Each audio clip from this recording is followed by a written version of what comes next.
So that's what the big Sasquatch will do. That's 4 1/8 down. Goes through it pretty easy actually, and then that's crudely traced my angle there. So this is 4 1/8. This will be 3 7/8. So it's a 1/4 inch difference from square across there. And we'll come back with the little saw, flip the log on the side, and we'll do this one. Peel off that piece. And we gotta do the same over here.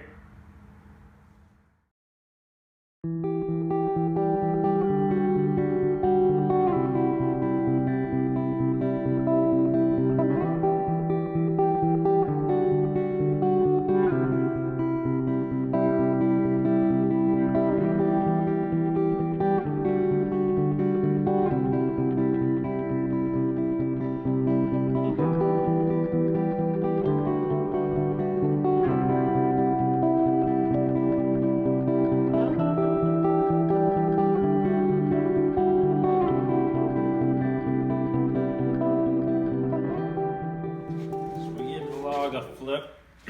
There's our two 4 1/8 inch cuts. So now we'll work on the 8-degree angle cut.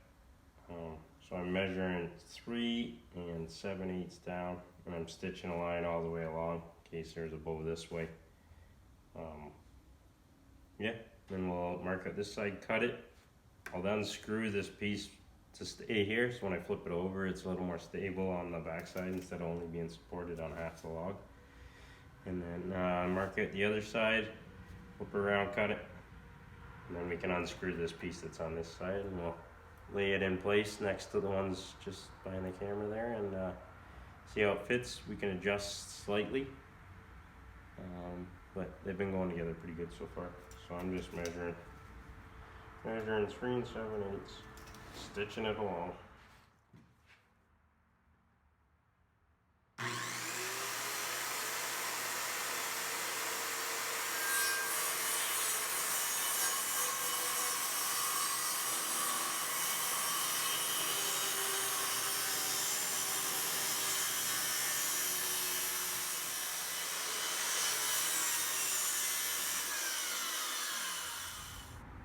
So that's the effect we're after.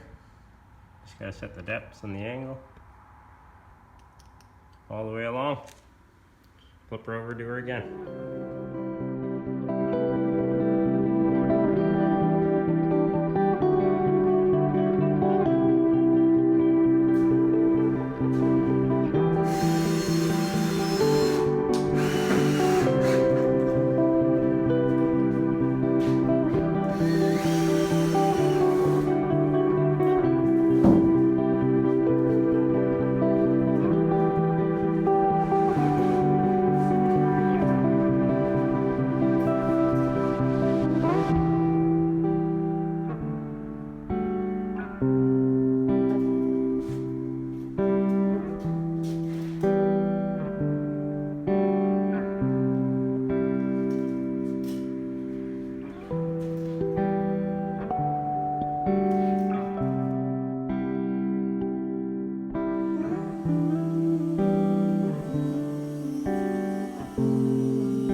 Well, this is what we were dealing with on this log.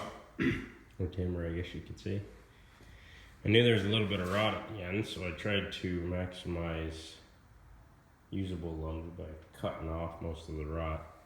So I just squared up the other end, just a little sliver, and then cut off about 10 inches here.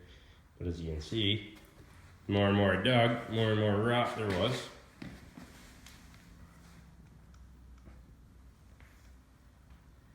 So I was gonna keep this as a feature in the floor, in the tab, and then fill it back up with epoxy after it was set, but I think it's just too far gone. It would look pretty cool if I pulled that off, but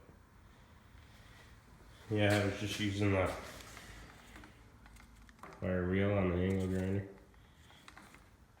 If it's rotten wood, it comes out real easy, and then when you get to solid stuff, it just skates across the top and burns it a little, so it works pretty good at telling you when you're getting back to some solid material. Between that and the blow gun and the little chisel digging away, it just kept going and going and going. I only had 31 of these 8x8, 16 feet long, and I need all of them for the floor, so that's why I was trying to save this piece.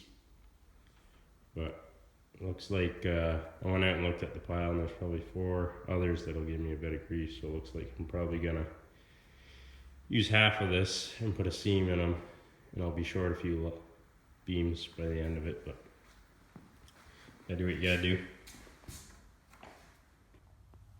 So just an update, about a couple weeks in working on the floor, working on my 20th floor beam.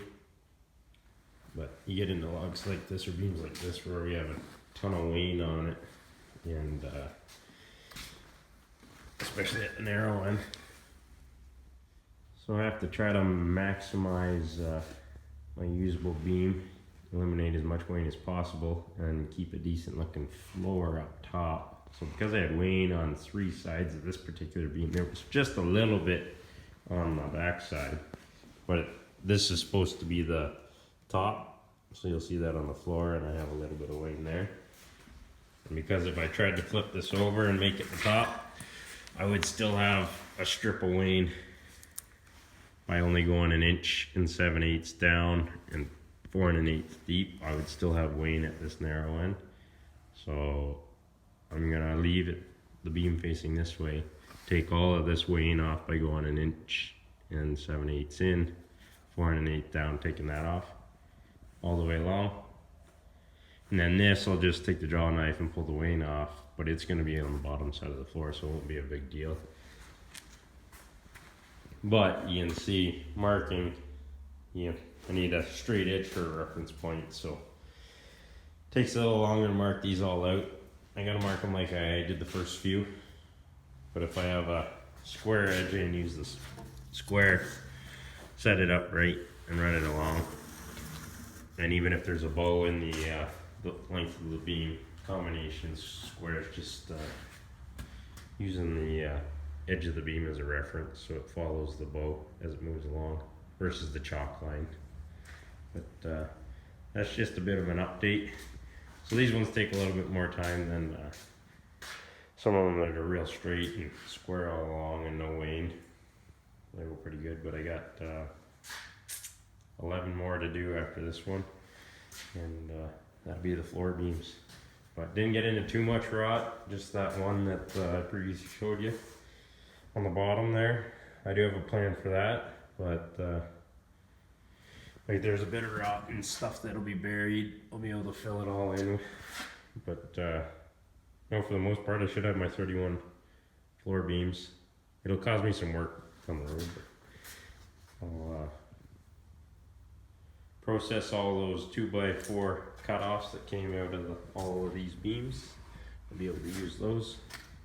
We're expecting some pretty good snow here in a couple days, so I got to try to get as much material inside as possible so I can continue working without getting snow off all the tarps and undoing the tarps, but we're getting there. Well, winter's here. We got this pile here to organize, and hopefully we'll lose this little bit of snow here we got early, and then and get through all that 6x6 material. The roof material, the 4x6, I'm going to get up top there. I got everything organized up there the day of the snow, so split a lot of that wood and piled a lot of the boards all nice and tarped them up. So we just got to get this out of the driveway so it's easy to plow the driveway this winter. But I stockpiled everything I could before the snow in here, so it's kind of crowded. But I got all those 2x4s that run through the table saw. There's three rows of them. There's 9 8x8s left there, on there, so 10 to go. And this is everything that I got done over the past 3 weeks. Few rows of that. Get that all up. Finish this stuff up. Tidy up those boards. Start on the 6x6 wall stuff, and we'll have one heck of a wood pile in here for the winter. But it'll all be dry and ready for the cabin, hopefully next spring. So we're into a bit of a tricky one here. It's my third last one. But this beam got real narrow at the narrow end, and there was quite a bit of wane on here that I took off with the draw knife.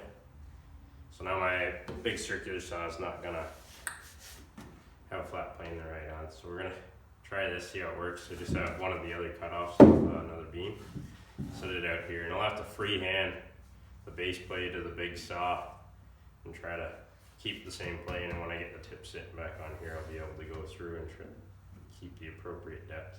We'll see how it works. It's gonna be a little sketchy, but we'll do what we can. Try her out. I got into a bit of freehanding, get that line straight. I didn't have a reference point on either side, but it looks not bad. So I screwed that block right down and carried the line on right onto it. I'm just gonna run the saw right into it. So we'll just have to make that base plate hover from here to there. Try to keep it on the same plane to maintain depth of cut. But I'll try it right.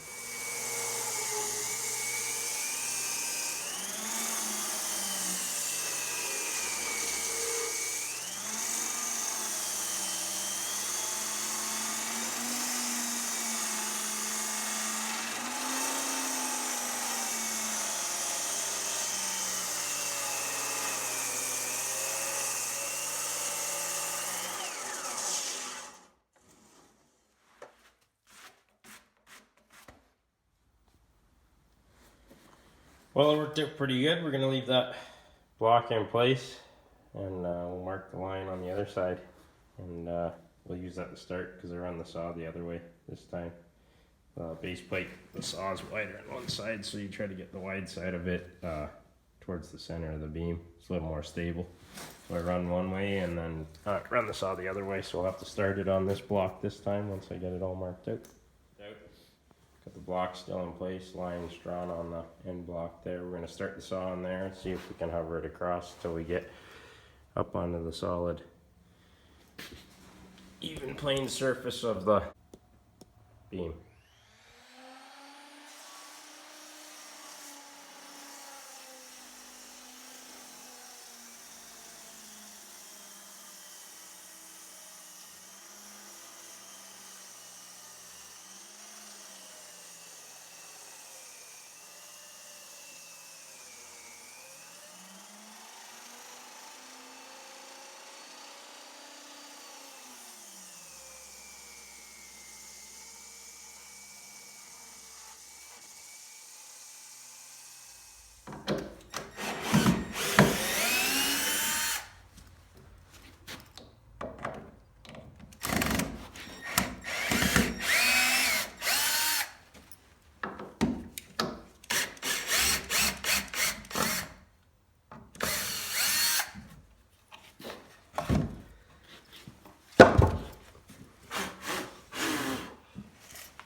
I'd say it worked.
So I've been using these just felling wedges. I just got some little 5-inch ones. I had my other ones, but they were always sticking out too far, and the extension cord was always catching on. So I went and got some. Then I shifted over. This one's not rocking that bad, especially if I find a sweet spot. But if it was real bad, I could shift it to one side or the other. My 6x6 platform, there was a twist in both of those. I used some great big long screws to try to get most of the twist out, but this one's still proud from here to here on this edge. So, but don't need them for this beam. There's not much rock there at all. But they helped out a lot. Some of them had a real nasty twist in them. But we're getting there. 2 left. This one and this one. I gotta get to work today, but I'll finish these up tomorrow.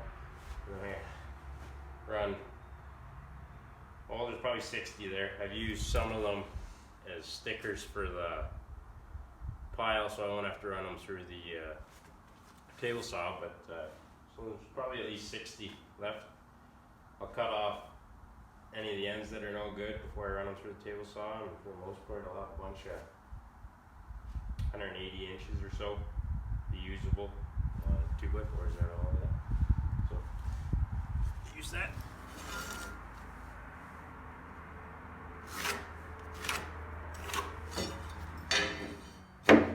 So after a few beams, I started using the square to guide the big foot plate on the chainsaw across. I mean, I could follow the line fairly square, but I was taking it real slow, and there was a lot of minute movements to stay straight on the line. But started just putting my knee on this and then running it along the edge, and I could nip right through a lot quicker.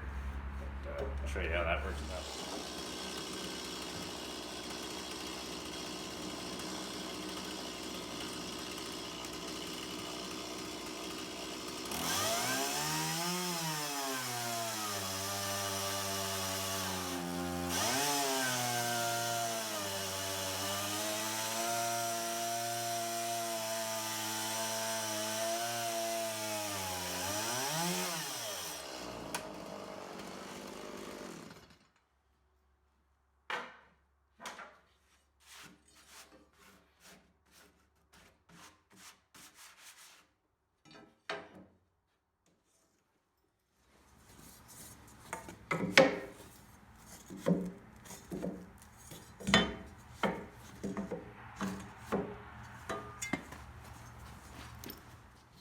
So this is the last floor beam.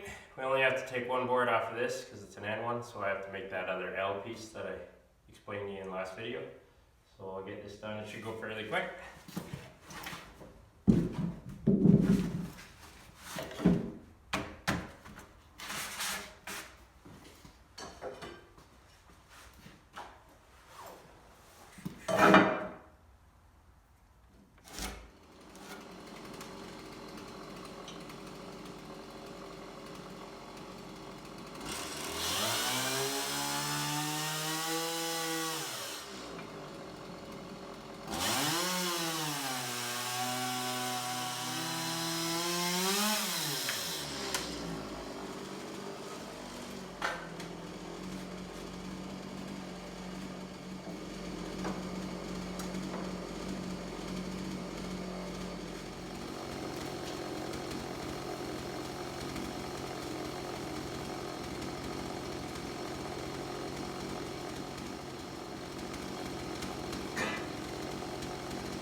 7 boards left.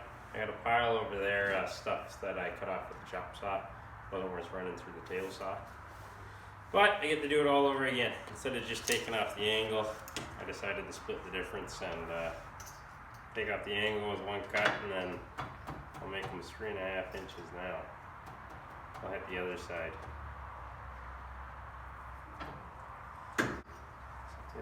Doing it all again. I gotta empty out the bucket there, all the cut-offs.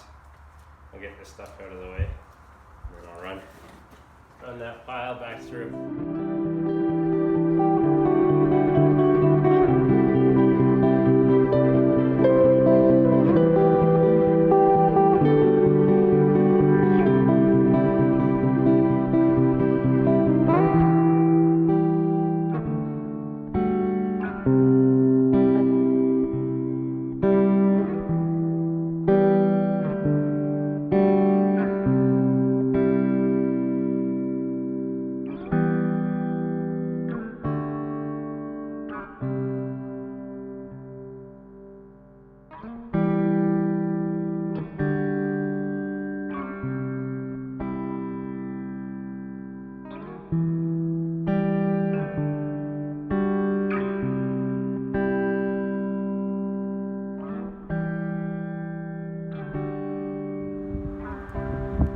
So that took about 3 weeks.